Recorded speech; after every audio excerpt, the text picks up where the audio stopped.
เราจะปฏิบัติให้พ้นทุกข์นะเราอย่าทิ้งเวลาไปเปล่าๆมีเวลานิดหน่อย5 นาที10 นาทีอะไรภาวนามีสติแค่หายใจไปรู้สึกตัวไปอะไรแค่นี้ก็ดีถมเทไปแล้วถ้ามีเวลาว่างๆอย่างนั่งรอฟังหลวงพ่อเทศนะนั่งแล้วใจวิ่งไปวิ่งมาเราไม่เห็นเลยอันนั้นก็เสียเวลาขาดทุนแล้วตายเปล่าๆแล้วเวลาของเรามีจำกัดอายุเฉลี่ยก็ประมาณ75 ปีประมาณ30,000 วันมันก็ผ่านไปอย่างรวดเร็วแต่ละวันแต่ละวันนี่ถ้าเราเก็บเล็กเก็บน้อยนะว่างๆ5 นาที10 นาทีอะไรก็ภาวนาแค่ชั่วโมงหนึ่งเก็บได้5 นาทีภาวนาได้5 นาที12 ชั่วโมงก็ได้ชั่วโมงแล้วเราก็จะมีเวลาสำหรับการปฏิบัติมากพอถ้าเราไม่ขยันเก็บเล็กเก็บน้อยชั่วโมงที่เราฝึกมันก็น้อยชั่วโมงที่หลงตามกิเลสมันเยอะสู้กันไม่ไหวอย่างเวลานั่งรอฟังหลวงพ่อเทศน์ก็รู้สึกไปนะหายใจเข้าพุทออกโทอะไรก็ทำไปเถอะ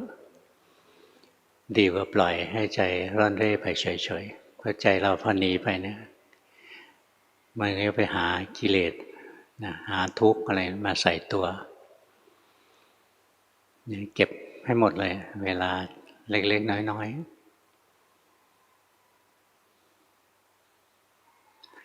ภาวนาเราค่อยๆสังเกตไปมันมีธรรมะอยู่คู่หนึ่งที่เราจะต้องเรียนรู้คือเรื่องจิตกับอารมณ์เป็นของคู่กันจิตเป็นธรรมชาติที่รู้อารมณ์อารมณ์เป็นสิ่งที่ถูกจิตรู้นี่เราค่อยๆฝึกนี่อยู่ๆเราจะเห็นจิตใจตัวเองก็เห็นไม่ได้จะรู้ทันอารมณ์มันก็ไม่ค่อยรู้ส่วนใหญ่มันถูกอารมณ์ย้อมถูกอารมณ์ครอบงำนี่อารมณ์ที่เราจะใช้เนี่ยในการปฏิบัติก็คือพวกรูปธรรมกับนามธรรมส่วนอารมณ์บัญญัติคือเรื่องราวที่คิดมันใช้อะไรไม่ได้มันฟุ้งซ่านแต่ห้ามมันคิดก็ห้ามไม่ได้หรอก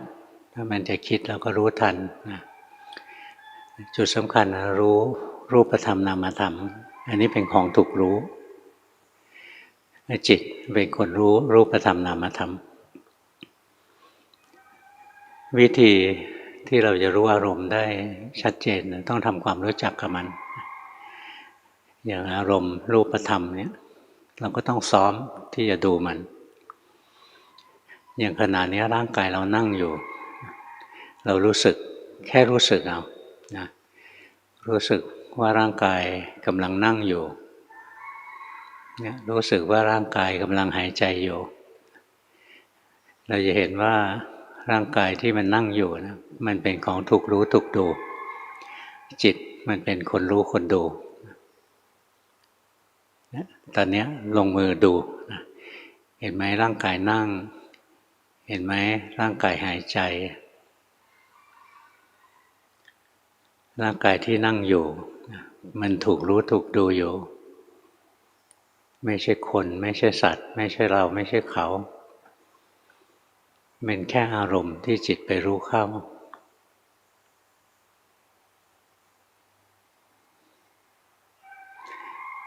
หรืออย่างมันนั่งเนี่ยมันนิ่งๆเกินไปดูยากนะเราอาจจะจงใจขยับเช่นเราขยับมือเราเห็นร่างกายมันขยับรู้สึกว่าร่างกายกำลังขยับอยู่นะในมือเนี้ย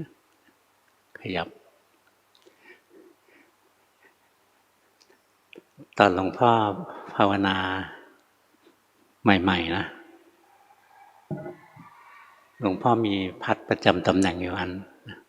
เนี่ยพัดจะร้อนหรือจะเย็นนะก็พัดของเราไปเรื่อย คนก็คิดว่าหลวงพ่อเนี่ยขี้ร้อนไปไหนที่โต๊ะทำงานก็มีพัดอะไรเงี้ยมีพัดลมอยู่แล้วนะเราก็ยังมีพัดอีกเวลาไม่ต้องทำงานที่ต้องคิดนะเราก็ขยับเนี่ยเราเห็นร่างกายมันเคลื่อนไหวใจเป็นคนดูร่างกายเนี่ยเป็นอารมณ์คือเป็นสิ่งที่ถูกรู้ถูกดูนะจิตมันเป็นคนรู้คนดูเนี่ยเป็นธรรมะที่เป็นคู่กันระหว่างจิตคู่กับอารมณ์เราค่อยๆฝึกไปนะถ้าเราฝึกเรื่อยๆนะสติเราก็จะดีขึ้นสมาธิของเราก็จะดีขึ้นแล้วต่อไปปัญญามันจะเกิดมันจะเห็นว่าร่างกายที่ขยับอยู่เนี่ย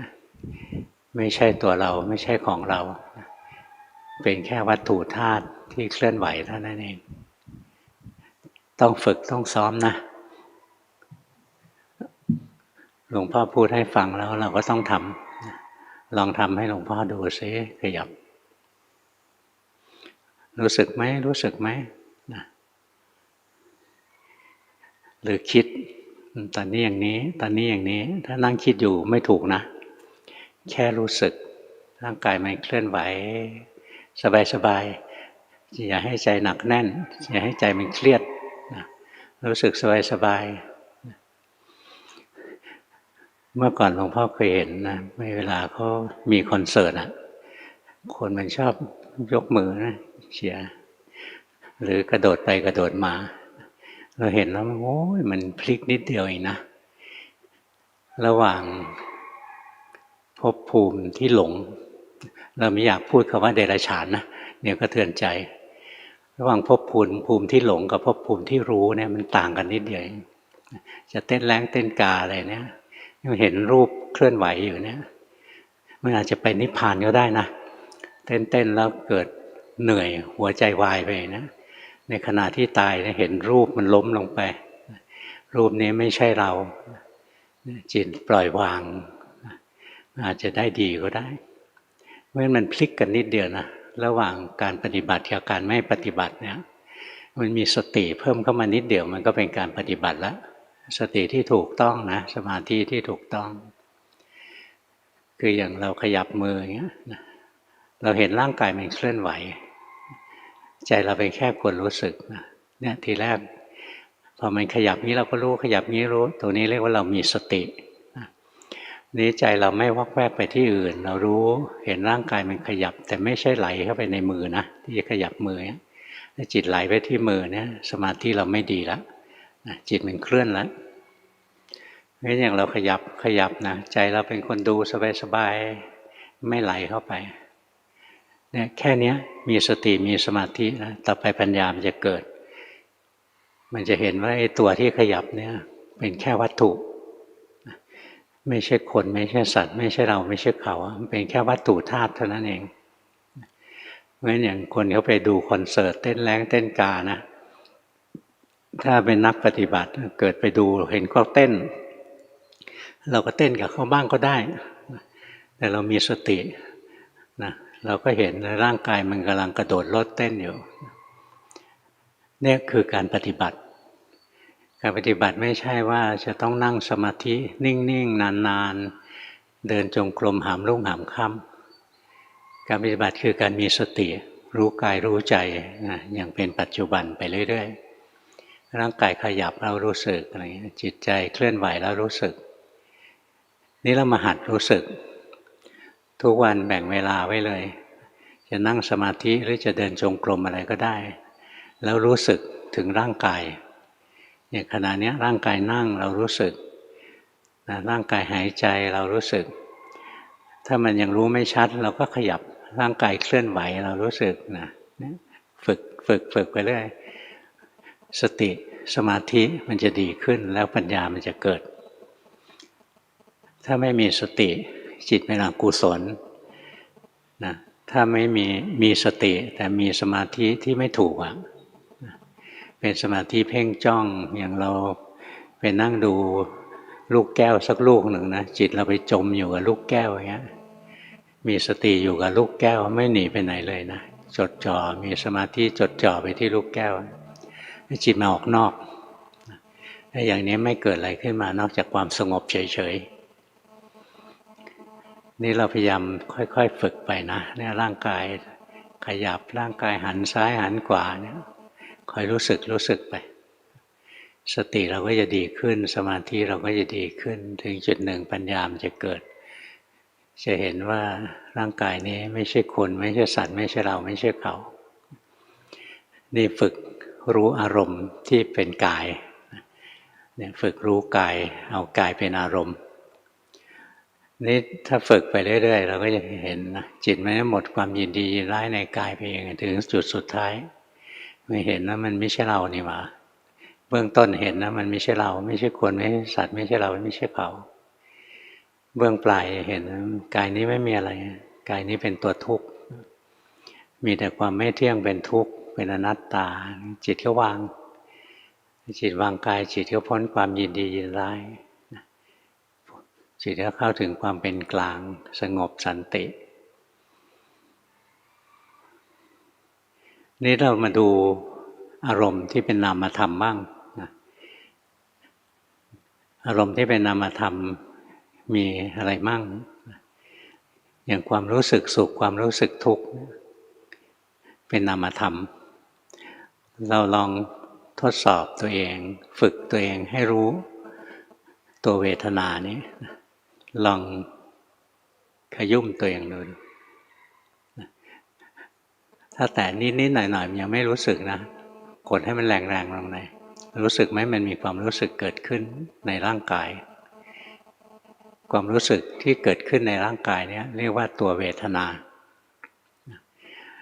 ถ้ากดแค่นี้ไม่รู้สึกลองหยิกมันดูลองหยิกมันดูมันจะได้ชัดๆนะจะได้ชัดๆมีไม่ถึงขนาดต้องบิดจมูกนะเดี๋ยวไอ้ที่ไปฉีดไว้เสียหายแล้วจมูกเบี้ยวไปลองหยิกแขนตัวเองดูรู้สึกไหมรู้สึกไหมมีความรู้สึกเจ็บๆใช่ไหมเนี่ยตัวนี้คือตัวเวทนาทางกายนี่ทีแรกเราหัดนะต้องแรงหน่อยแล้วเรารู้สึกต่อไปถ้าสติเราชำนิชำนาญขึ้นในการรู้เวทนาของกายนะมีอะไรเกิดขึ้นในกายสติมันจะระลึกได้อย่างรวดเร็วเพราะสติเกิดจากการที่จิตจำสภาวะได้แม่นเนี่ยจิตจำเวทนาทางกายได้แม่นพอเกิดเวทนาทางกายปุ๊บสติจะเกิดเองอย่างพวกเรานั่งอยู่คันรู้สึกไหมคันนั่งแล้วก็คันตรงโน้นคันตรงนี้นะตัวคันมันก็เป็นทุกขเวทนาทางกายที่เกิดขึ้นเนี่ยถ้าคันนะเรารีบเกาเลยกำลังเพลินนะเมาส์เพลินอยู่คันขึ้นมาเกาโน่นเกานี่อะไรเงี้ยเราไม่เห็นเวทนาเพราะฉะนั้นอย่างถ้ามันคันขึ้นมานะ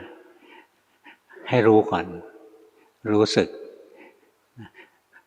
ตัวเวทนาเกิดขึ้นในกายแล้วมันคันขึ้นมาถัดจากนั้นมันจะเกิดตัวสังขารก็คือความอยากโลภะอยากเกานะเวลาคันแล้วอยากเกาไหมคนทั่วๆไปพอมันคันปุ๊บเกาปั๊บไม่ทันเห็นอะไรไม่ทันเห็นว่ามีความคันเกิดขึ้นไม่เห็นเวทนาไม่เห็นความอยากขจัดเวทนานี้ไม่ชอบมันนะอยากขจัดมันไปเนี่ยเราไม่ได้เห็นสภาวะเพราะฉะนั้นอย่างมันแค่มันคันเนี่ยนะเรารู้ทันโอ้มีเวทนาเกิดขึ้นในกายแล้วเราก็เกาอยากเกาเรารู้นะเกาแล้วรู้สึกหายคันเวทนาตัวนั้นดับไปเกิดความสุขความพอใจหายคันแล้วพอใจเราก็รู้เนี่ยดูเวทนาแล้วก็เชื่อมเข้ามาที่สังขารได้ง่ายๆเลยค่อยๆฝึกไปแล้วเราจะเห็นอะไรเราจะเห็นว่าเวทนานะไม่เที่ยงเป็นทุกข์เป็นอนัตตาสังขารก็ไม่เที่ยงเป็นทุกข์เป็นอนัตตาอย่างความคันมันเที่ยงไหมความคันก็ไม่เที่ยงนะแต่ถ้าใจเราแข็งนะมันคันเนี่ยลองนั่งดูมันไปอย่าเพิ่งไปเกามันดูซิความคันนี้เที่ยงไหมเราจะเห็นว่า ความคันนะเดี๋ยวก็มากขึ้นมากขึ้นนะเดี๋ยวก็ลดลงเดี๋ยวก็มากขึ้นลดลงนะเดี๋ยวบางทีก็หายไปเองเลยไม่ทันจะต้องทำอะไรนะได้เฝ้ารู้ไปหรือร่างกายมันจะเกิดความคันขึ้นมาเนี่ยเราห้ามไม่ได้ตัวที่ห้ามไม่ได้บังคับไม่ได้เรียกว่าอนัตตาเนี่ยเราหัดรู้นะสิ่งที่เป็นนามธรรมหัดรู้กันอย่างเนี้ยหรือเวทนาทางใจเราหัดรู้เวทนาทางใจอย่างขณะเนี้ยใจเราสุขหรือใจเราทุกข์หรือใจเราเฉยๆไม่สุขไม่ทุกข์หัดรู้บ่อยๆการที่เราหัดรู้บ่อยๆนั้นต่อไปจิตมันจำสภาวะความสุขความทุกข์ความเฉยๆทางใจได้พอเกิดความสุขในใจนะสติระลึกได้เองเกิดความทุกข์ในใจสติก็ระลึกได้เองเกิดความเฉยๆในใจสติระลึกได้เองแต่ตรงทุกข์ในใจเนี่ยระลึกง่ายนะเป็นของหยาบสุขในใจเนี่ยมักจะเผลอเพลินดูยากกว่าทุกข์อีกส่วนไม่สุขไม่ทุกข์เนี่ยดูยากที่สุดเลยมันเบาๆมันเผลอเพลินไปเลยนะลืมดูไปเพราะฉะนั้นในใจเราเนี่ยในความเป็นจริงแล้วมีเวทนาเกิดขึ้นตลอดเวลาไม่สุขก็ทุกข์ไม่สุขไม่ทุกข์ก็เฉยๆอันใดอันหนึ่งจะสามอันเนี้ยหมุนเวียนอยู่ทั้งวันในใจเราเพราะฉะนั้นถ้าเราหัดดูเวทนาในใจนะเราก็แค่สังเกตเอาใจเราสุขเราก็รู้ใจเราทุกข์เราก็รู้ใจมันเฉยๆก็รู้หัดรู้ไปเรื่อยๆต่อไปมันจะเห็นเวทนาในใจนะเป็นของไม่เที่ยงอย่างมีความสุขในใจมีความสุขอยู่ดีๆไปคิดเรื่องอื่นปุ๊บเลยกลายเป็นทุกข์ไปเฉยๆอย่างเงี้ยสุขก็ไม่เที่ยงทุกข์ก็ไม่เที่ยงเฉยๆก็ไม่เที่ยงอุตส่าห์ฝึกจิตจนว่างๆนิ่งๆนะเฉยๆพอมีอารมณ์มากระทบนิดเดียวนะมันก็เปลี่ยนไปเป็นสุขเป็นทุกข์ได้แล้วเนี่ยหัดรู้หัดดูให้ชำนิชำนาญนะจนกระทั่งต่อไปมันรู้โดยอัตโนมัติมีความสุขเกิดขึ้นในจิตสติรู้อัตโนมัติมีความทุกข์เกิดขึ้นในจิตสติรู้โดยอัตโนมัติเฉยๆตัวนี้ดูยากนะตอนเฉยๆเนี่ยไม่ค่อยรู้นะจะหลงตรงที่เราหลงเนี่ยมันจะนำไปสู่ภพภูมิหนึ่งนะไปเป็นสัตว์เราเห็นว่าสัตว์น่ะเยอะนะคนมีน้อยนะคนนะถ้าว่ามีตั้ง7,000 ล้านอะไรเงี้ยแต่จริงๆสัตว์มีเยอะกว่าแล้วสัตว์น้ำมีเยอะกว่าสัตว์บกนะมีเยอะแยะไปหมดเลยตัวเล็กตัวน้อยทำไมสัตว์มันเยอะเหลือเกินเพราะว่าจิตวิญญาณส่วนใหญ่มันเต็มไปด้วยโมหะ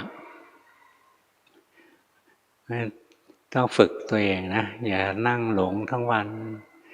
เคยเลี้ยงหมาเลี้ยงแมวไหมเลี้ยงหมาเลี้ยงแมวเวลา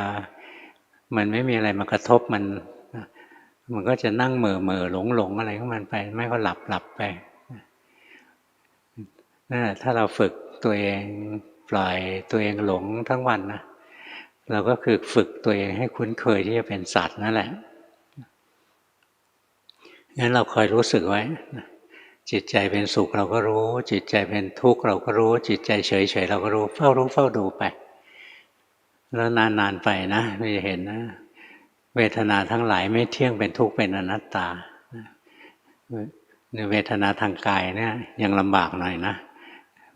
มันดูยากกว่าเวทนาในใจเวทนาทางกายเนี่ยถ้าไม่เจ็บแรงๆเนี่ยไม่ค่อยรู้สึก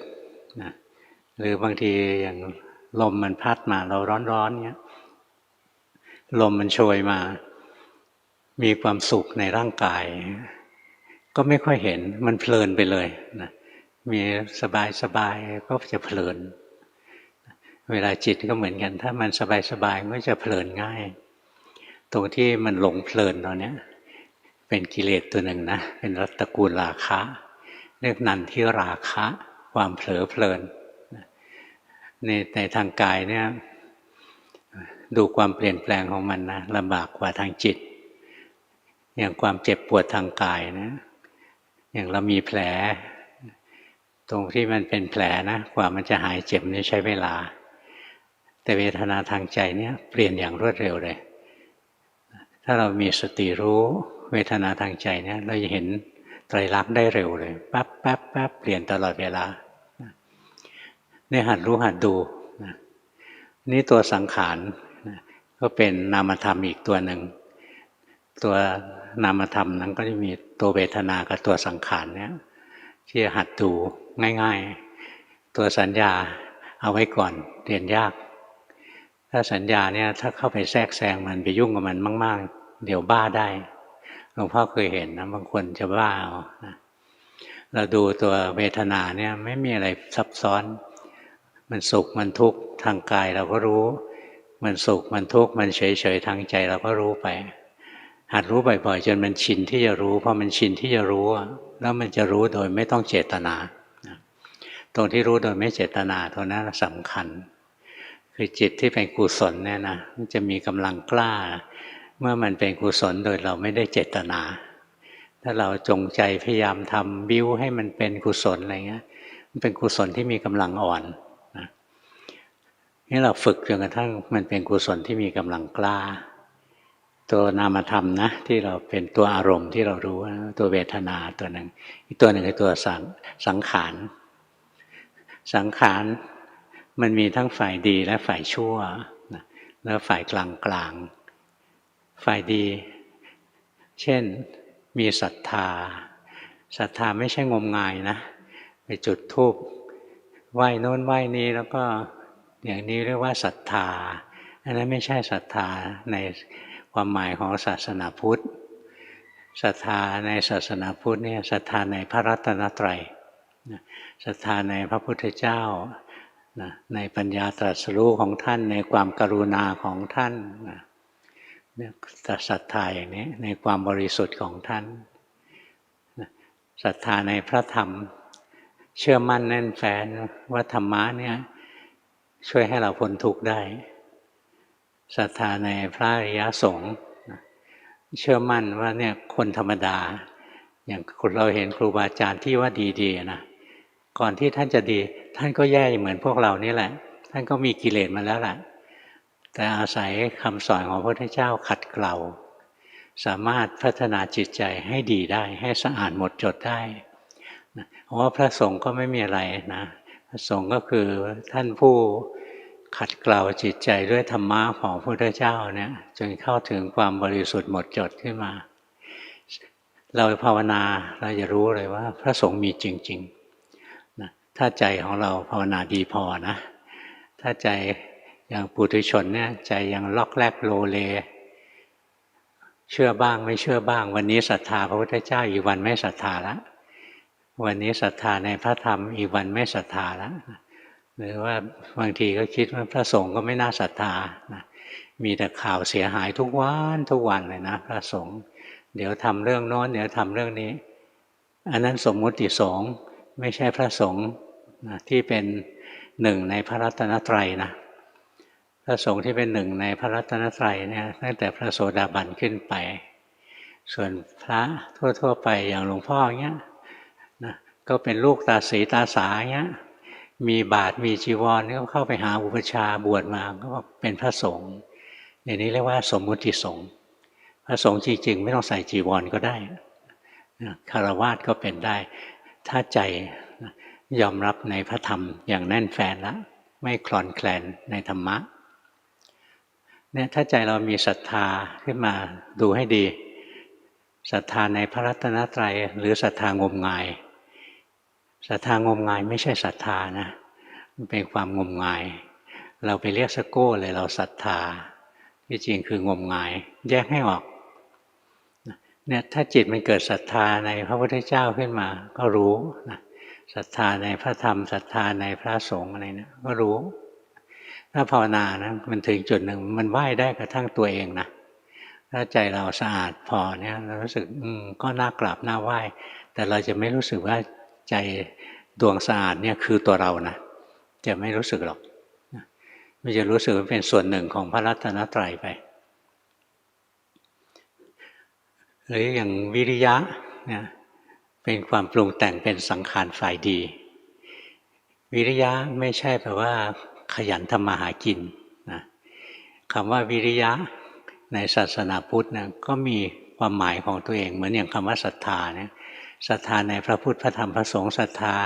ในพูดผีเทวดาต้นหมากรากไม้ภูเขาอะไรเงี้ยอันนั้นงมงายไม่ใช่ศรัทธาวิริยะก็เหมือนกันโจรนะภาคเพียรมากเลยจะเข้าปล้นที่โน้นที่นี่นะบอกมีวิริยะไม่ใช่วิริยะหมายถึงมีความเพียรนะที่จะลดละกิเลสที่มีอยู่แล้วให้มันหมดไปสิ้นไปมีความภาคเพียรที่จะปิดกั้นกิเลสใหม่ไม่ให้เกิดขึ้นวิธีปิดกั้นกิเลสใหม่ไม่ให้เกิดขึ้นก็มีสตินั่นแหละรู้เท่าทันจิตใจตัวเองไปจิตใจมีกิเลสอยู่เรารู้ทันปุ๊บมันจะดับไปเลยกิเลสนะมันเกิดเป็นจิตที่เป็นกุศลรู้ตื่นเบิกบานขึ้นมาแล้วการที่เรามีสติรู้ตื่นเบิกบานอยู่นั้นในขณะนั้นกิเลสใหม่จะเกิดไม่ได้เพราะฉะนั้นเรามีสตินั่นแหละถึงจะเรียกว่ามีวิริยะเพราะฉะนั้นมีสตินะรักษาจิตไว้วิริยะจะเกิดเองเพราะฉะนั้นวิริยะไม่ได้แปลว่านั่งสมาธิโต้รุ่งเดินจงกรมโต้รุ่งถ้าไม่มีสติอันนั้นคืออัตตกิลมัฏฐานุโยคคือการบังคับกายบังคับใจทำกายให้ลำบากทำใจให้ลำบากเพราะฉะนั้นจุดสำคัญก็ต้องมีสติงั้นวิริยะไม่ใช่แปลว่าอดทนมากๆนะภาคเพียรเรื่องโลกนะวิริยะในความหมายของนักปฏิบัติเรานะคือเพียรลดละกิเลสที่มีอยู่เพียรปิดกั้นกิเลสอกุศลใหม่ไม่ให้เกิดขึ้นเพียรทำกุศลที่ยังไม่เกิดให้เกิดเพียรทำกุศลที่เกิดแล้วให้เจริญขึ้นเนี่ยเป็นสี่นัยยะคำว่าวิริยะปิดกั้นอกุศลทำลายอกุศลที่มีอยู่ปิดกั้นอกุศลใหม่ไม่ให้เกิดทำกุศลที่ยังไม่เกิดให้เกิดทำกุศลที่เกิดแล้วให้เจริญอันนี้ถึงจะเรียกวิริยะประเภทนั่งสวดมนต์โต้รุ่งไปหวังว่าจะถูกหวยอันนี้ไม่ใช่วิริยะนั่นทำไปด้วยความไม่ฉลาดถูกหวยมันไม่เกี่ยวกับการไปนั่งสวดมนต์ทั้งวันทั้งคืนมันเป็นเรื่องของป๊อปเรื่องของป๊อปเท่านั้นเองเนี่ยศรัทธาวิริยะใช่ไหมสติอะไรเงี้ยปัญญาเนี่ยสิ่งเหล่านี้เป็นความปรุงแต่งฝ่ายกุศลนะอย่างถ้าเราภาวนานะจิตเราเป็นผู้รู้ผู้ตื่นผู้เบิกบานนะบางทีมันเป็นผู้รู้ผู้ตื่นผู้เบิกบานอยู่เฉยๆนะบางทีมันประกอบด้วยปัญญาด้วยมันเดินปัญญาได้ด้วยงั้นบางทีจิตรู้ตัวอยู่เฉยๆอะไรเงี้ยก็ดีเหมือนกันดีกว่าจิตชั่วนะแต่ว่าไม่เป็นไปเพื่อมรรคผลหรอกมันไม่ได้เดินปัญญาจริงงั้นเวลาจิตมันไปติดนิ่งติดเฉยอะไรเนี่ยอย่าปล่อยให้มันนิ่งนิ่งเฉยเฉยอยู่นะถ้ามันนิ่งมันเฉย มันได้พักผ่อนพอสมควรแล้วต้องเดินปัญญา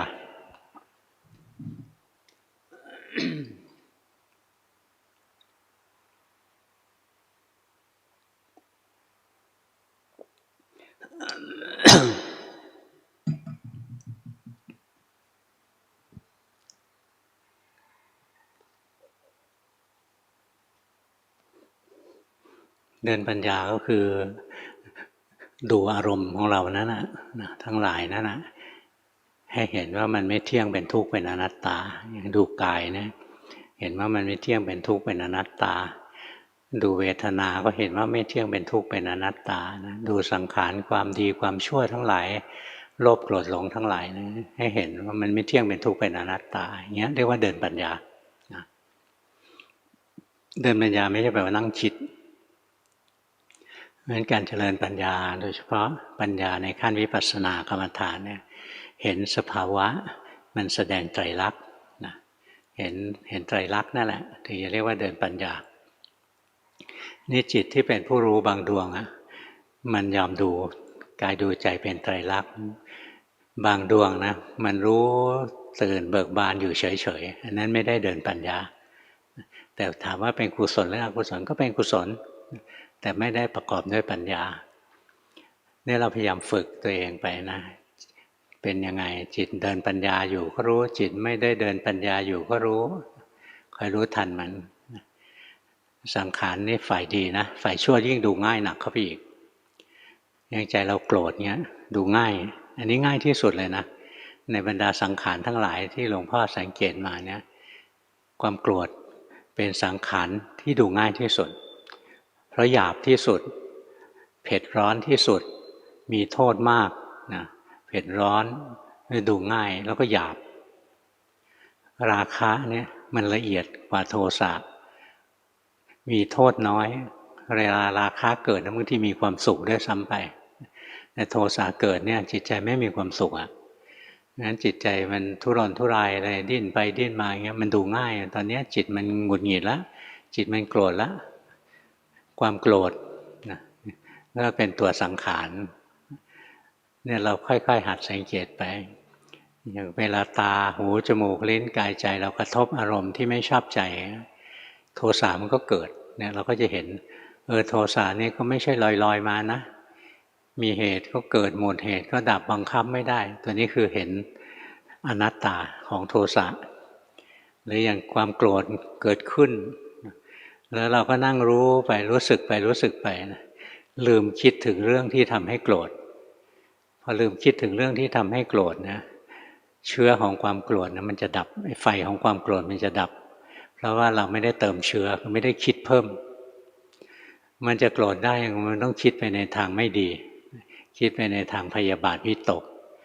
นี่อย่างสมมติว่าใจเราโกรธเนี่ยคนทั่วไปในโลกนะพอใจมันโกรธนะมันก็มุ่งไปหาไอ้สิ่งที่ทำให้โกรธอย่างหมามันมาเห่าโหนกหูอะไรอย่างเงี้ยจิตมันจะวิ่งไปหาหมาหรือเห็นคนเนี้ยเราไม่ชอบหน้ามันยิ่งไม่ชอบหน้ามันยิ่งสนใจมันอย่างบางคนไม่ชอบนักการเมืองคนเนี้ยแต่คอยตามข่าวนักการเมืองคนนี้ไปทำอะไรนะตามมันตลอดเลยอย่างนี้เติมเชื้อไฟให้ตัวเองมันจะโกรธไปเรื่อยๆแต่พอเราภาวนาไปเรื่อยๆเราเห็นว่าความโกรธมันก็มีเหตุนะมันไปกระทบอารมณ์ที่ไม่ถูกอกถูกใจแล้วมันก็คิดไปในทางไม่ดีต่ออารมณ์นั้นความโกรธมันก็เกิดขึ้นมางั้นความโกรธมีเหตุมันก็เกิดหมดเหตุมันก็ดับบังคับมันไม่ได้ความโกรธก็ไม่เที่ยงประเดี๋ยวโกรธแรงประเดี๋ยวโกรธเบาๆอย่างบางทีเราน้อยใจสมมติน้อยใจสามีเรานะไม่เอาไหนเลยสนใจแต่คนอื่นไม่สนใจเราอะไรเงี้ยความน้อยใจเนี่ยถ้าเรามีสติดูลงไปเราจะเห็นนะความน้อยใจนี่ไม่เที่ยงนะขึ้นลงเดี๋ยวน้อยใจมากเดี๋ยวน้อยใจน้อยแล้วเราสั่งมันได้ไหมว่าอย่าน้อยใจก็ห้ามไม่ได้ตรงห้ามไม่ได้คืออนัตตาตรงที่เห็นมันแกว่งขึ้นแกว่งลงเดี๋ยวมาเดี๋ยวไปบางทีกำลังน้อยใจอยู่ไปคิดเรื่องอื่นปุ๊บนะไอ้ความน้อยใจนั้นดับไปแล้วเนี่ยเราจะเห็นเลยว่ามันเต็มไปด้วยความไม่เที่ยงนะเต็มไปด้วยการบังคับไม่ได้ไม่อยู่ในอำนาจเนี่ยเฝ้ารู้ไปนะตัวโกรธน้อยอกน้อยใจเสียใจแค้นใจอะไรอิจฉาอะไรพวกนี้เป็นตระกูลโทสะทั้งนั้นเลยเป็นกิเลสที่ดูง่ายที่สุดราคะเนี่ยเป็นความรักใคร่ผูกพันนะนั้น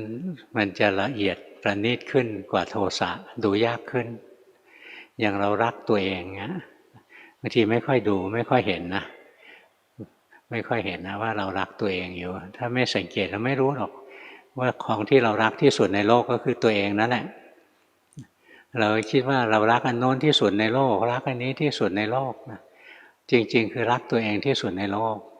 ไม่มีอะไรที่เรารักมากเท่าตัวเองหรอกนี่ถ้าสติปัญญาเราแหลมคมเราเห็นโอ้ยนี่มันรักตัวเองเหลือเกินเนี่ยเฝ้ารู้อย่างนี้นะรู้ทันมันไปไม่เห็นราคานี้มันไม่เที่ยงนะมันทนอยู่ไม่ได้นานหรอกพอเราเลิกคิดเรื่องนี้มันก็เปลี่ยนราคามันก็ดับไปแล้วราคาจะมีหรือราคาจะไม่มีเกิดจากเหตุไม่ใช่เกิดที่เราสั่งเนี่ยเราก็จะดูตัวโมหะเองตัวหลงอีกตัวหนึ่งตัวหัวโจกเลยตัวหลงดูยากที่สุดโทสะดูง่ายที่สุดราคะรองลงมาโมหะดูยากที่สุดทำไมโมหะดูยากที่สุดก็มันมีโมหะเสร็จแล้วมันจะดูอะไรได้ล่ะนี่เราค่อยๆสังเกตให้ดีนะจริงๆแล้วโมหะเนี่ยเกิดร่วมกับกิเลสทุกตัวราคะจะมีได้ก็ต้องมีโมหะประกอบโทสะจะมีได้ก็ต้องมีโมหะประกอบอยู่ โมหะเดี่ยวๆก็อยู่ของมันตัวคนเดียวก็ได้ด้วยเพราะงั้นมันเก่งมากเลยนะมันแทรกไปทุกหนทุกแห่งเลยในการจะรู้เท่าทันโมหะมันก็เลยยากชั้นเชิงมันสูงงั้นพระพุทธเจ้าท่านบอกนะบอกว่าโทสะมีโทษมากละง่ายละง่ายเพราะเรารู้ง่ายแล้วก็เห็นทุกข์เห็นโทษง่ายพอเห็นทุกข์เห็นโทษเราก็วางราคะมีโทษน้อยอันนี้หลวงพ่อไม่ได้พูดเองนะพระเจ้าท่านสอนราคะมีโทษน้อยแต่ละยากรู้สึกไหมราคะความรักความผูกพันในสิ่งต่างๆเนี่ยละยากนะแต่เราไม่รู้สึกว่ามันจะเป็นโทษตรงไหนเลยอย่างเรามีลูกเรารักลูกเราเนี่ยไม่เห็นจะเป็นโทษตรงไหนเลยไม่ได้ทำให้ใครเดือดร้อนนี่แต่โทสะเนี่ยมันเห็นเลยว่าเป็นโทษแน่ๆนั้นตรงที่เราไม่เห็นว่ามันเป็นโทษมันละยากเมื่อสักปี26นะหลวงพ่อไปกราบหลวงปู่เทศปลายปี25ไม่ใช่26ปลายปี25ขึ้นไปกราบหลวงปู่เทศก็ไปกับน้องคนหนึ่งน้องคนนั้นก็ไปถามหลวงปู่บอกหลวงปู่ครับผมอยากจะละราคะแต่ผมเห็นว่ามันยังอาลัยอาวรณ์อยู่หลวงปู่ก็อุทานอ้าวอาลัยอาวรณ์มันก็ละไม่ได้สิเห็นไหมว่าราคานั้นละยากนะแล้วหลวงปู่ท่านก็ขยายความต่อเราจะละได้ต้องเห็นโทษ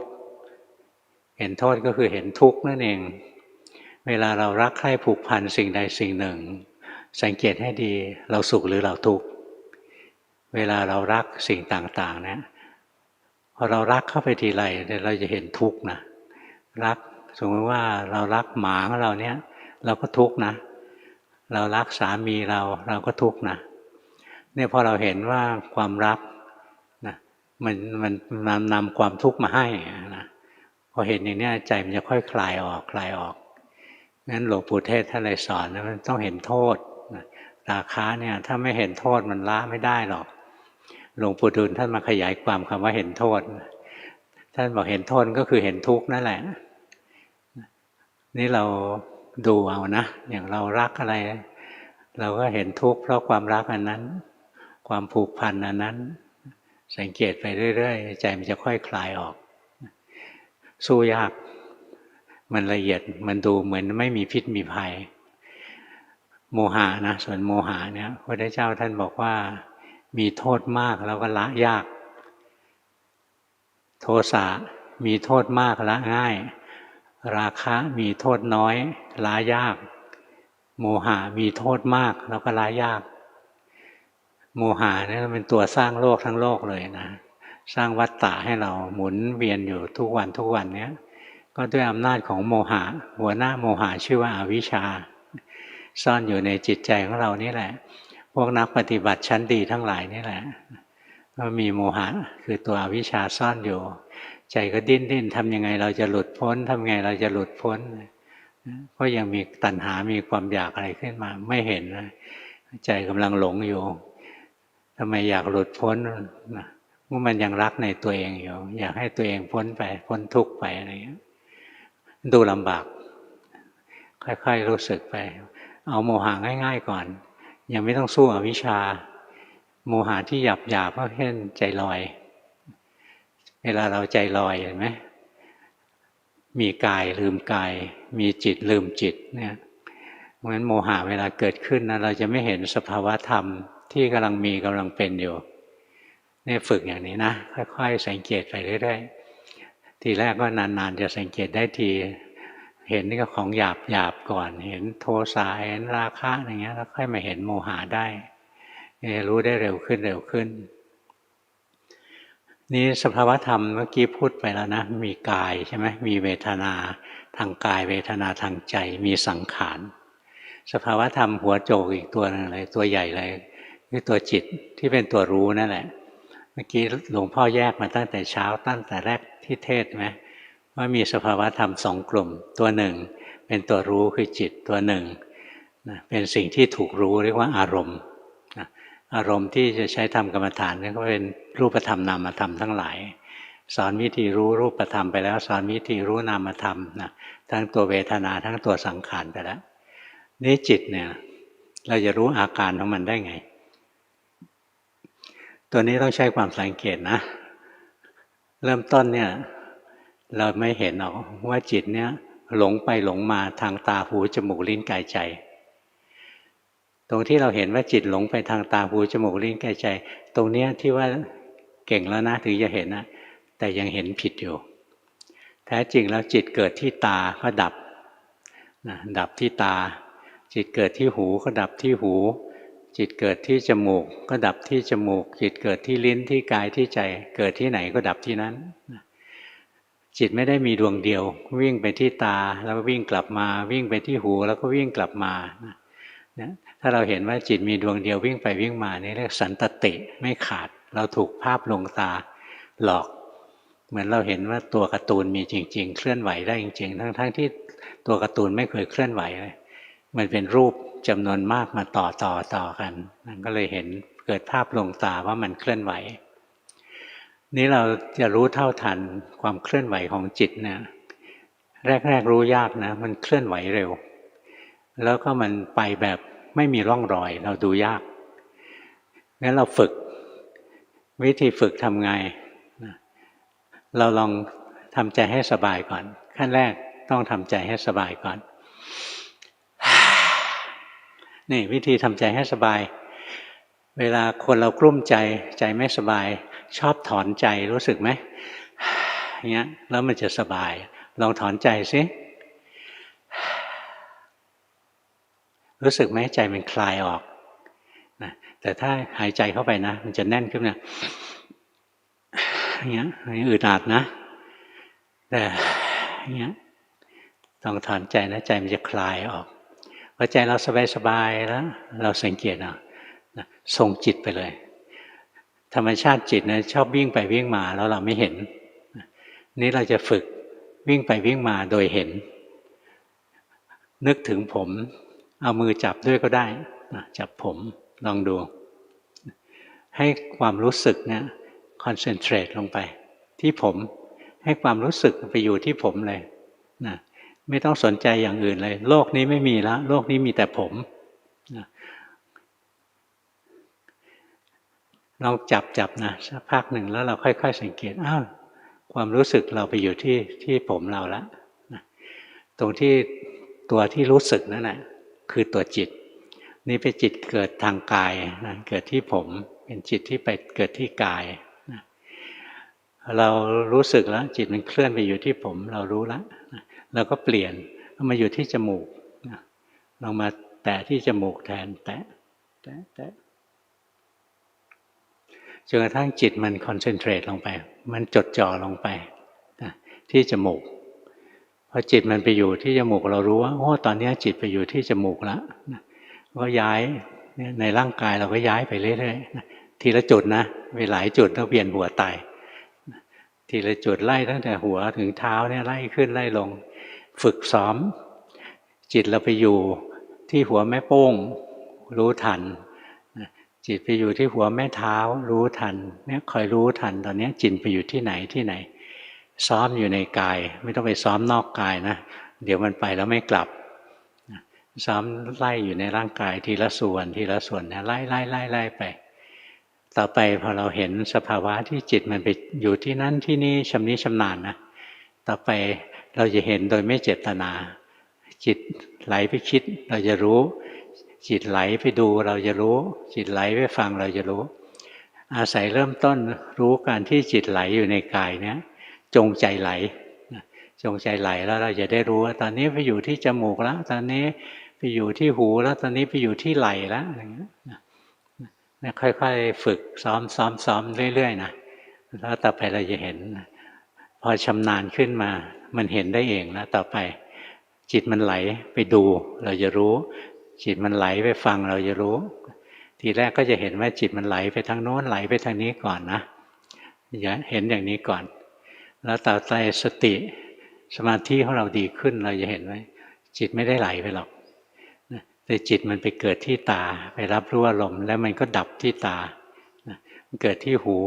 ไปรับรู้อารมณ์ แล้วมันก็ดับไปเกิดที่ไหนก็ดับที่นั่นเลยจิตมีจำนวนไม่นับไม่ถ้วนจิตไม่ได้มีดวงเดียวอันนี้ต้องค่อยๆฝึกนะตัวนี้ดูยากนิดนึงเอาแค่ว่าจิตมันไหลไปดูแล้วรู้จิตมันไหลไปฟังก็รู้คอยรู้สึกอย่างนี้คอยรู้สึกจิตเป็นตัวรู้สึกความรู้สึกเราอยู่ที่ไหนจิตก็อยู่ที่นั่นแหละคอยรู้สึกไปเรื่อยๆต่อไปแล้วจะเห็นนะจิตนี้ก็ไม่เที่ยงเดี๋ยวก็ไปรู้ทางตาเดี๋ยวก็ไปรู้ทางหูเดี๋ยวรู้ทางจมูกทางลิ้นทางกายทางใจจิตนี้เป็นอนัตตาจะไปรู้ทางไหนเราไม่ได้เลือกเลยมันไปรู้ทางนั้นเองอย่างมันจะเห็นนะบางทีเรานั่งเมื่อเราคิดอะไรเพลินๆนะมีอะไรผ่านมาเรายังไม่เห็นเลยนะถ้าจิตมันเกิดตื่นตัวสนใจจะไปดูไอ้จิตที่หลงอยู่ในความคิดก็ดับไปเกิดจิตที่ดูขึ้นมาแทนเนี่ยเราทีแรกเราก็คิดว่าเมื่อกี้จิตมันคิดอยู่นี่ตอนนี้มันวิ่งไปโน่นอันนี้เห็นยังไม่ละเอียดนะแต่ถ้าเห็นละเอียดเรานั่งคิดอยู่เนี่ยตาเราก็ลืมอยู่นะเราเห็นอะไรไหวๆแล้วไม่สนใจไม่คิดเรื่องนี้อยู่คิดอยู่แล้วเกิดเอะใจขึ้นมาอะไรมันเดินมาพอใจมันมีมนสิการนะมันใส่ใจนะจิตที่คิดมันก็ดับมันก็เกิดจิตที่เห็นขึ้นมาแทนเนี่ยเราจะเห็นว่าจิตมันเกิดดับทางตาหูจมูกลิ้นกายใจทั้งวันเนี่ยค่อยๆฝึกนะเห็นสภาวะทั้งหลายทั้งที่เป็นตัวอารมณ์ทั้งที่เป็นตัวจิตล้วนแต่ไม่เที่ยงเป็นทุกข์เป็นอนัตตาเหมือนกันหมดเลยฝึกไปเรื่อยๆถึงจุดหนึ่งจะรู้ว่าตัวเราไม่มีขันธ์ห้านี้ไม่ใช่คนไม่ใช่สัตว์ไม่ใช่เราไม่ใช่เขาเห็นอย่างนี้เราจะเป็นพระโสดาบันนี่ฝึกไปเรื่อยๆแต่การจะเห็นได้เนี่ยต้องมีสมาธิพอนะงั้นทุกวันต้องแบ่งเวลาทำในรูปแบบให้จิตได้สงบอยู่ในอารมณ์อันเดียวจะได้มีเรี่ยวมีแรงแล้วก็พอจิตมีแรงแล้วก็สังเกตจิตที่เคลื่อนไปเคลื่อนมาจิตก็จะตั้งมั่นขึ้นมาจิตตั้งมั่นเป็นผู้รู้ขึ้นมาแล้วเราก็จะเห็นอารมณ์ทั้งหลายไม่เที่ยงเป็นทุกข์เป็นอนัตตาจิตทั้งหลายไม่เที่ยงเป็นทุกข์เป็นอนัตตาปัญญามันจะเกิดตรงที่จิตมันตั้งมั่นเป็นผู้รู้ผู้ดูได้แล้วเอาวันนี้เท่านี้ก็แล้วกัน45 นาทีพอดี